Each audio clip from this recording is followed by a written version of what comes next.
Hello guys, welcome sa aking walang kwentang channel. So nandito naman tayo para sa panibagong video.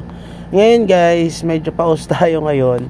So anyways, ang topic natin ngayon ay yung traffic management. So isa sa mga factor dito guys kung bakit napapanahon itong pag-aaral talaga na itong traffic management, dahil kung mapapansin nyo, napaka-traffic sa EDSA at even sa other provinces and regions, medyo matraffic din. Pumunta ka sa region 4A, sa Batangas, sa Lucena, pupunta ka sa Mindanao, sa Bukidnon, matraffic din. Sa CDO, matraffic din. Kasi nga, syempre, may mga tinatawag tayong traffic management. So, kung hindi ito ma-address ng ating government, local officials natin, kasi by jurisdiction yung pag-aayos ng ating mga trapiko sa ating lansangan, kapag hindi ito naayos, ay talagang magkakaroon ng mga heavy traffics. I will give you an example, tulad ng mga crossing natin. Kung hindi inaral yan ng ating mga engineering departments, kung saan ba dapat magkakaroon ng mga stoplight, na mga crossing, yung mga one-way na yan, 'di ba? Yung mga no left turn, no right turn, no U-turn. Kapag hindi tama yung pag-aaral dito, magkakaroon ng possible na incident or accident na magko-cause ng traffic doon sa area. Biruin mo yon, may U-turn pala doon, hindi alam or hindi aware yung mga tao, or no U-turn pala doon, tapos nag-U-turn siya.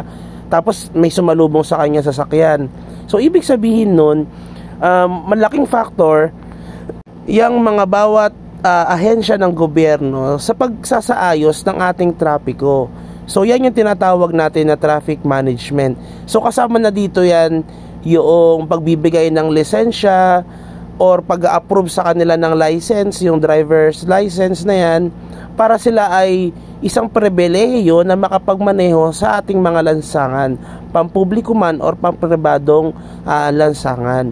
So dito naman tayo sa various Asian modes of transportation. Kasi dati ito yung mga modes of transportation na ginagawa ng mga sinaunang tao. Sinaunang tao So tayo mga bagong tao na tayo. Oo, kayo baka hindi pa kayo tao, hindi pa kayo nag-evolve. So basta ako nag-evolve na ako. Dating unggoy, ngayon tao na. So una niyan, syempre manpower.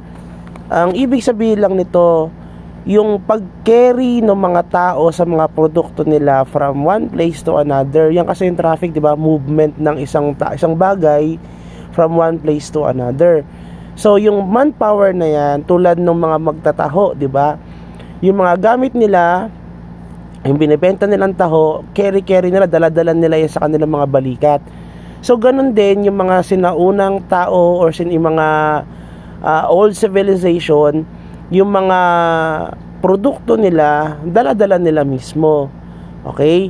Next naman, yung animal power. So madali na lang isipin yan, di ba? Yung mga aso natin dati, hindi pa nga aso, medyo late na yun Pero ang una, yung mga camel sa India, sa Pilipinas, ginagamit yung kalabaw natin, di ba? Yun yung ginagamit na mode of transportation na pag-carry ng mga gamit natin from one place to another. So nandyan din yung mga kabayo na hanggang ngayon ginagamit pa rin. Nung pumunta kami sa Bacolod, Bukidnon pala, pupunta pa lang kami sa Bacolod So hindi pa natin alam yung experience sa Bacolod. So sa Bukidnon, isa sa mga transportation nila doon, bukod sa habal-habal, yung motorsiklo, meron pa din doon mga kabayo na ginagamit nila doon sa mga bundok para magdala ng mga kagamitan nila doon sa isang ibayo na hindi abot ng mga tricycle, ng mga habal-habal, at para hindi rin mapagod masyado yung mga tao na maglalakad. So kailangan ng animal power, which is the kabayo. The other one naman is yung wind power. So ang ibig sabihin lang nito, ito yung mga, di ba, kaya nga nauso yung mga eroplano, yung hot air balloon, di ba, ginagamit natin yung dati pa lang, na nag-iimbento ang mga tao kung paano mapapadali yung mode of transportation nila. Unahin na natin yung hot air balloon, di ba, na create parang 19th century so 18th centuries lang yun siya na-create, na yung isang hot air balloon magkikerry ng ilang tao, then magpupunta doon sa ibang lugar. Hanggang sa later on, na-develop na yung mga helicopter, airplane, diba? Ngayon, airplane, yun na most probably na ginagamit natin transportation, lalo sa mga malalayong lugar para hindi tayo mag-consume ng maraming oras sa biyahe. So, yan lang yung ibig sabihin ng manpower, animal power, and wind power. At later on, guys, magkakaroon ng mga bagong transition na may mga electric power na, 'di ba? Yung motor vehicle natin, dati gasoline type 'yan. Ngayon meron na electric type na motorcycle, or yung mga e-bike, 'di ba? Meron na rin tayo yung mga electric cars. So later on magkakaroon na rin ng kusakali, in the future magkakaroon na ng mga sasakyan na lumilipad, 'di ba?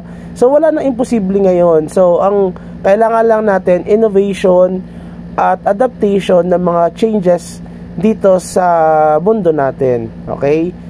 So, next naman natin itong the 5 E's of traffic management. So, unang-una dyan, yung enforcement.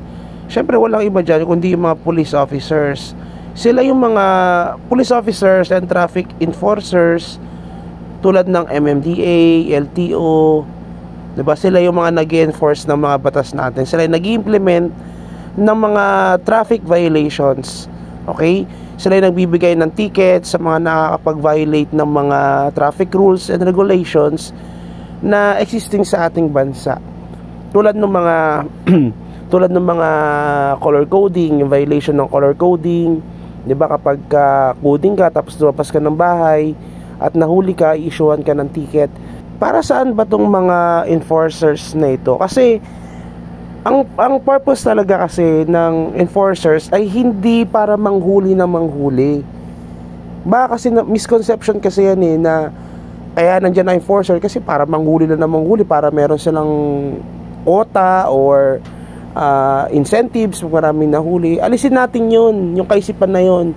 Totoo man yan o hindi, pero para sa akin hindi totoo yan. Alam niyo the reason kung bakit nagkaroon ng traffic enforcement dito sa or enforcer dito sa 5 E's ng traffic management, kasi sila yung mga nanghuhuli ng mga nagva-violate ng rules and regulations. At the same time, yung mga hindi legitimate or unauthorized na nasa lansangan natin. Tulad ng sino ba tong mga to? Kunwari unauthorized or hindi sila legitimate na dapat na nasa lansangan. Ito yung mga taong nagde-drive na wala naman driver's license, hindi sila na-issuean ng driver's license ng LTO. O sino pa yung mga ini-issuean ng mga prangkisa, ng mga LTFRB na namamasada na hindi naman sila rehistrado or kolorum na tinatawag. Siyempre, yung business ng mamamayang Pilipino na rehistrado, natatamaan. So, in-enforce natin yun. So, sino pa ba? Yung mga walang lisensya, siyempre, ibig sabihin nun, hindi sila authorized dahil hindi sila pumasa doon sa exam. So, para maiwasan yon na magkaroon ng aksidente, kailangan natin silang mahuli. Kailangan natin silang matanggal doon sa lansangan kasi pwede sila mag-cause ng accident kasi nga di sila authorized or hindi sila pasado. Pero it doesn't mean na kung pasado ka, may iwasan yung aksidente. Pero nakadepende pa rin yan syempre sa situation kung ano ba mangyayari sa iyo, di ba? It always the situation dictates. So yan lang yung trabaho ng enforcers or enforcement. Manghuli ng mga possible or mga tao na unauthorized na nasa lansangan at para makaiwas din sa aksidente dahil nga supposedly wala naman sila dapat sa lansangan dahil they are not authorized na or allowed sa mga lansangan dahil nga hindi sila lisensyado or hindi sila pumasa sa ating batayan sa pagkuha ng lisensya. Next naman yung ating traffic education. Okay, ang traffic education, kailan ba nagsisimula tayo na nabibigyan tayo ng kaalaman pagdating sa trapiko? Baka meron kayong alam dyan or hint. Okay, sige, sabihin ko na guys. Unang beses tayo naturuan pagdating sa batas trapiko ay nung mga bata pa lang tayo. tulad ng paano tayo tumawid sa tamang tawiran. 'Di ba, ang ating mga magulang, kung may magulang tayo or concerned sa ating mga magulang natin, tinuturuan nila tayo kung paano at kung saan tayo dapat tumawid. Okay? So, diyan pala nagsisimula yung traffic education. Hanggang sa pumasok tayo ng eskwelahan, elementarya. So, usually naman sa atin, nasa public school ka man or nasa private school. Kung ikaw ay nasa public school, sige, ito yung mga tao na naglalakad papunta sa malapit sa eskwelahan nila. So doon pa lang nalalaman na nila, eventually syempre una hinahatid sila ng mga magulang nila, then eventually habang tumatagal natututo na sila kung saan sila dapat sumakay, kung saan sila dapat tumawid at saan sila dapat bumaba. So yan yung traffic education hanggang sa mag high school na tayo, mag college na tayo. Pero nag-elevate yan na. Siyempre kapag high school and college ka na, hindi lang naman yung puro pagtawid ang tinuturo sa atin. Siyempre tinuturuan na rin tayo ng mga hand signals. Yan na nagsisimula sa high school, 'di ba? Yung mga traffic signs, symbols, yung mga traffic lights na yan, yung mga traffic direction, yung mga street sign, 'di ba? Diyan na natin nalalaman yung mga ibig sabihin ng mga bagay-bagay sa paligid natin. Kumbaga nagiging curious na tayo. Ano ba tong may P tapos may naka-mark na color red na P tapos parang naka-X siya. So yung pala yung no parking, 'di ba? So meron din nakalagay na no entry. So doon makikurious na tayo, high school and college, sa mga bawat bagay sa paligid natin. So college, diyan na nagsisimula yung pagdating ng college. Nakikurious na tayo magpatakbo ng motor, ng sasakyan, 'di ba? Kasi we are eligible na dahil we are 18 years of age na diyan. So dahil diyan, dapat natututo na tayo kung paano magmaneho, 'di ba? Natuturuan na tayo kung paano mag-drive ng ating mga magulang. Pero kung ayaw nila tayo pag-driving, syempre tumatakas tayo, 'di ba? Ako nung college ako, tinatakas ko yung motor para makapag-practice lang ng pagmumotor during that time. So ewan ko sa inyo kung ano mga kwento nyo, pero yan, nung college na tayo, dyan na tayo nagsisimulang nakikurious na subukan yung mga naaaral natin. Okay, so traffic education, ibig sabihin lang yan, binibigyan na tayo ng actual knowledge, training, and safety knowledge pagdating sa trapiko. Okay, education, traffic education. Then the other is of traffic management is yung engineering. So ito na yung traffic engineering na tinatawag. So sino ba ito? Ano ba itong traffic engineering na ito? Syempre, itong traffic engineering, they are responsible sa pag-maintain ng ating mga daanan. Kasi yung traffic enforcer, and sila yung nag-i-implement ng laws. Yung traffic education, sila yung nagbibigay ng knowledge, nagbibigay ng awareness sa mga tao, sa mga bata, minor de edad, no, sa ating lipunan. Itong traffic engineering naman, they are responsible for the supervision of our roads. Sila rin yung nagde-delegate kung saan bang magandang maglagay ng one-way, maglagay ng traffic signs, ng stoplight sa bawat lugar natin. So they are responsible kasi meron mga area of jurisdiction yan, guys. Tulad ng dito sa Quezon City, meron traffic engineering yan sa ating local government. So ganun din sa Pasig, ganun din sa mga iba't ibang lugar kasi meron tayong tinatawag na DILG, Department of Interior Local Government. So sila, bawat jurisdiction, sila ang namamahala sa mga bawat syudad natin. So yung traffic engineering dito sa Quezon City, they are responsible for maintaining and supervision of our roads here in the Quezon City. So kung may mga lubak dyan, kung may mga dapat mag-install ng humps, mag-install ng stoplight, kailangan nilang ayusin, kailangan nilang lagyan. Kasi sila ay merong trabaho na dapat gampanan. Okay, at yung mga engineers na yan, matatalino yan, magagaling yung pinag-aralan din nila yan. 'Di ba? Yung mga dapat nating palitan na daanan dahil ito ay durug-durug na, 'di ba? Kailan lang ba nakikita na yung mga daanan natin inaayos kahit ayos pa.